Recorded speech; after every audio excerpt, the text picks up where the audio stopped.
L'émission du Festival du film français d'Helvétie vous est présentée par Groupe Doc, votre partenaire print.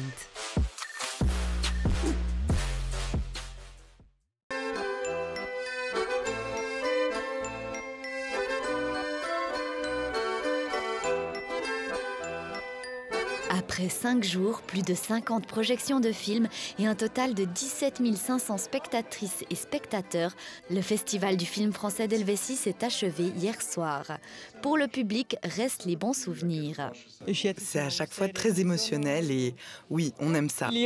Je suis aussi comme une enfant quand je suis au cinéma parce que c'est toutes les émotions qui arrivent à ce moment-là. Il y a l'ambiance, il y a les rencontres avec des gens qu'on n'a plus vus, les discussions autour des films. C'est toujours très intéressant de voir aussi, d'entendre aussi les réalisateurs ou acteurs qui sont présents. Il y a toujours des films qui nous correspondent plus ou moins, mais c'est intéressant de voir la sélection qui est faite là. 17 500 personnes ont assisté à ce 21e FFFH, un an après la grande édition anniversaire. Un excellent résultat. Christian Kellenberger, directeur du festival, est satisfait malgré les défis.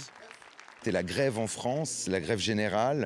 Elle nous a coûté des invités, elle nous a coûté tous les jours des retards et beaucoup de changements dans la programmation. Mais voilà, je crois qu'il faut toujours se réjouir des gens qui sont avec nous plutôt que de regretter ceux qui ne sont pas avec nous. Sabotage du FFFH. Sabotage du FFFH, c'est Emmanuel Macron.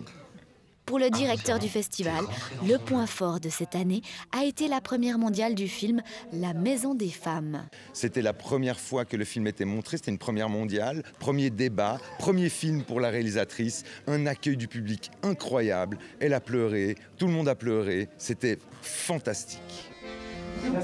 Le festival biennois a réussi cette année à attirer cinéphiles comme curieux au cinéma et à proposer, comme l'affirmait la bande-annonce de cette édition, un autre regard sur le monde. Ça vous aidera à voir les choses différemment. L'émission du Festival du film français d'Helvétie vous a été présentée par Groupe Doc, votre partenaire print.